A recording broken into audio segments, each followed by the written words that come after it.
The desert of Sudan stretches out like a golden sea, its sands shift and whisper in the wind.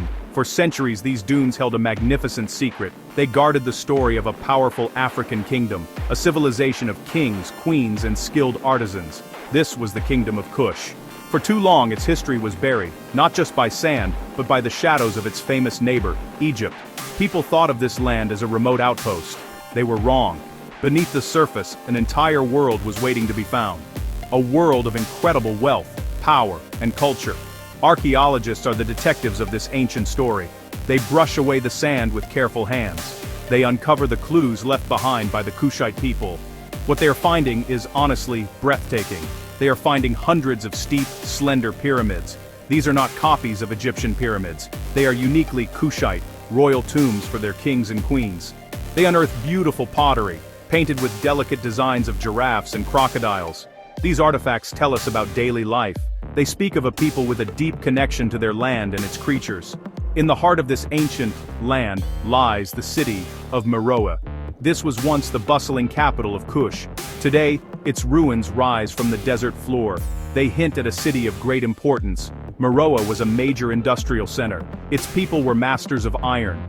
Huge mounds of slag, the waste from smelting iron, still mark the landscape. This iron gave Kush its power. They forged strong tools for farming and powerful weapons for their armies. Meroë was a testament to African ingenuity and strength, a hub of innovation that echoed across the continent. From Meroë, trade routes stretched in every direction. The Kushites were brilliant traders. They connected the heart of Africa with the Mediterranean world. They traded their precious iron goods. They also traded gold, ivory, and exotic animals. Their caravans journeyed far and wide, bringing back wealth and new ideas. This trade made Meroë a cosmopolitan city. It was a place where different cultures met. The ruins we see today are the silent witnesses to this glorious past. They challenge us to look beyond the sand and see the thriving civilization that once was. The Nile River was the lifeblood of the Kingdom of Kush. It was a green ribbon of life flowing through the arid desert. The river made everything possible. Its annual floods deposited rich, fertile soil along its banks. This allowed the Kushite people to grow abundant crops. They cultivated grains, fruits, and vegetables. The Nile sustained their population and allowed their cities to flourish. More than just a source of water and food, the river was a sacred highway. It connected their northern and southern territories, uniting the kingdom and serving as its primary artery for communication and transport. The relationship between Kush and Egypt was long and complex. They were neighbors on the Nile. Sometimes they were rivals, and other times they were partners. For centuries, Egypt dominated Kush, viewing it as a source of gold and soldiers. The Kushites absorbed many Egyptian customs. They worshipped some of the same gods. They even adopted the practice of building pyramids for their rulers. But Kush was never just a shadow of Egypt. It had its own unique language, its own art, and its own powerful identity. It was a distinct and proud civilization, shaping its own destiny along the southern Nile. Then, history turned in a remarkable way.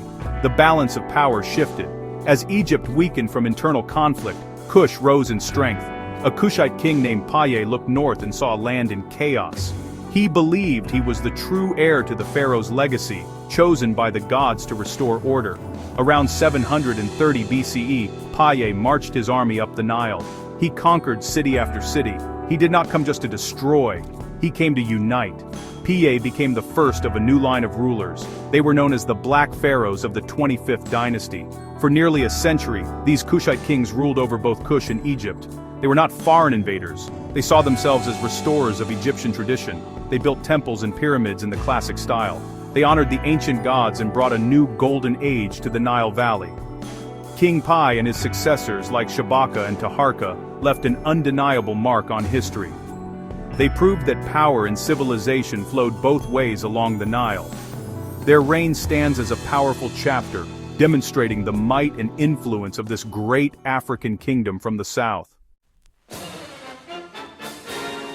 The power in Kush was not held by men alone. The kingdom had a long line of powerful ruling queens. They were known by the title Kandakes, which means Queen Mother or Great Woman. This title was passed from the king to his sister's son, and the Queen Mother held immense authority.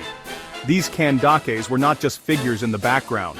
They were commanders, builders, and diplomats. They often ruled as regents for their sons, or even in their own right. Their images are carved into temple walls, shown as strong and formidable leaders, sometimes depicted as being just as large and powerful as the kings. One of the most famous and fearsome Kandakes was Queen Amanirenas. She ruled during the 1st century BCE. During her reign, the mighty Roman Empire expanded its reach into Egypt, right to the border of Kush. The Romans, led by Emperor Augustus, saw Kush as their next conquest, but they underestimated the will of its queen.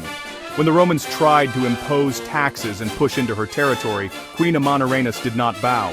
She gathered her armies and led them into battle herself. She was a warrior queen, fighting alongside her soldiers to defend her kingdom's independence. The war with Rome was fierce. In 24 BCE, Queen Amanirenas led a surprise attack on Roman forts in southern Egypt. Her forces were victorious. They toppled statues of Emperor Augustus and even carried a bronze head of the emperor back to Meroë as a trophy. They buried it beneath the steps of a temple, a symbol that all who entered would be treading on the head of the Roman leader. Though she lost an eye in the fighting, Amanirenas did not lose her spirit. She continued to resist the most powerful empire in the world, fighting them to a standstill. Ultimately, the conflict ended not in conquest, but in negotiation. Queen Amanirenas' fierce resistance forced the Romans to the peace table. They signed a treaty that was highly favorable to Kush. The Romans withdrew from the border areas and cancelled their demands for tribute. This was an incredible achievement. A small African kingdom had stood up to the full might of Rome and won. The story of Queen Amanirenas and the other Kandakes shows the unique power structure of Kush. It reveals a society where women could wield the highest authority, leading armies and shaping the destiny of their nation. After centuries of prosperity, the Kingdom of Kush began to decline. Its power waned around the 4th century CE. The reasons are complex. The rise of the rival kingdom of Aksum in modern-day Ethiopia shifted trade routes away from the Nile. The environment changed, and the land may have become overexploited from centuries of iron smelting. Gradually, the great city of Meroë was abandoned. The desert sand slowly swept in, covering the pyramids, temples, and palaces. The story of Kush faded from memory. For over 1,000 years, its magnificent history was largely forgotten by the wider world. For a long time, Western historians dismissed the achievements of Kush. When early explorers found the ruins, they often assumed they were simply outposts of Egyptian culture. They could not imagine that a powerful, innovative civilization had thrived so deep within Africa. They saw Kush as a footnote in Egypt's story, not as a major power in its own right. This view ignored the evidence of Kush's unique script, its industrial might, and its powerful queens. The history of Kush was silenced, its legacy buried under layers of sand and prejudice. It was a story waiting to be told correctly. Today, that is finally changing. The story of Kush is being reclaimed and celebrated. Archaeologists and historians are piecing together the puzzle of this great civilization. They are deciphering its script and understanding its complex society. The narrative is shifting. We now know that Kush was a center of African power and culture for over 1,000 years. It was a kingdom that conquered Egypt, defied Rome, and created its own unique and brilliant legacy. This rediscovery is not just about the past, it is about shaping our understanding of the present.